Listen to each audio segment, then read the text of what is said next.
माता पार्वती ने जगह का नाम रखा था आनंद वन, क्योंकि चारों तरफ जंगल था। ये नहीं अपना कुटिया बनाई थी, आपको बस सुनाई देता, सबको सुनाई दिया। माता पार्वती इसी जगह अपना कुटिया बनाई थी और सुबह हुआ तो उनको नहाने का मन किया, सुनाई दिया माँ। ओके ओके, तो यही ने अपना कुटिया में जब सुबह हुआ नहाने का मन किया तो गंगा नदी नहीं था। गंगा नदी नहीं था तो विष्णु जी का मंदिर किए। विष्णु जी आए अपने चक्कर से विष्णु कुंड बनाए।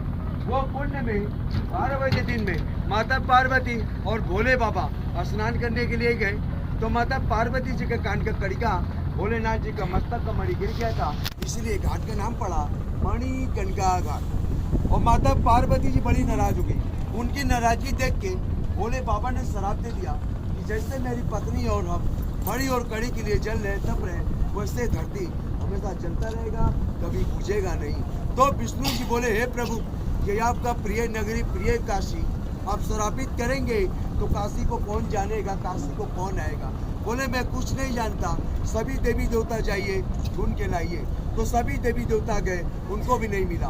तो फिर विष्णु जी का मंदिर के विष्णु जी आए, कछुआ का रूप धारण करके पताल में गए, वहां से लेके आए मणि और कड़का। बोले प्रभु ये लीजिए अपना मणि और कड़का, आप जो शराब दिए थे उसको मुक्त कर दीजिए।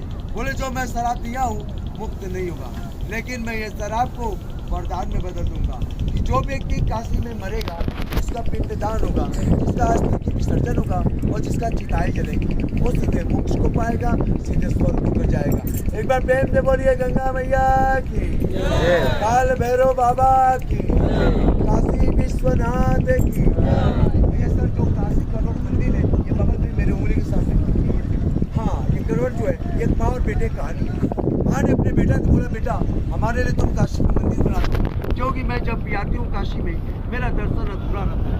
ऊंची ऊंची सीढ़ियाँ हैं, मंदिर में बहुत भीड़ है। बेटा ने बोला ठीक है माँ। बेटा ने अपना जितना भी कमाया था रखा था, बेटा ने अपना मंदिर बनाया।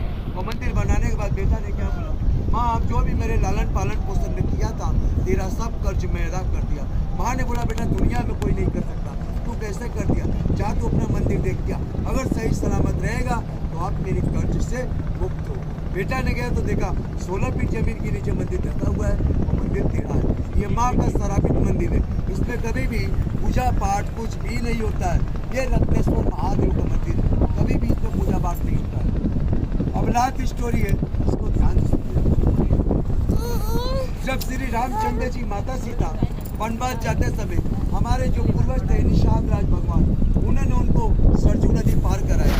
सरजू नदी पार कराते समय सीता मैया ने वादा किया, हे केवट महाराज मैं आपसे फिर मिलूंगा, क्योंकि इस समय तो मैं वनवासी हूँ, मैं आपको कुछ दे नहीं सकती, मैं देने के इच्छुक भी नहीं हूँ कि मैं आपको दे पाऊँ। तो श्री रामचंद्र जी रावण से युद्ध हुआ था, तो श्री रामचंद्र जी ने रावण को वध किया। रावण कौन था?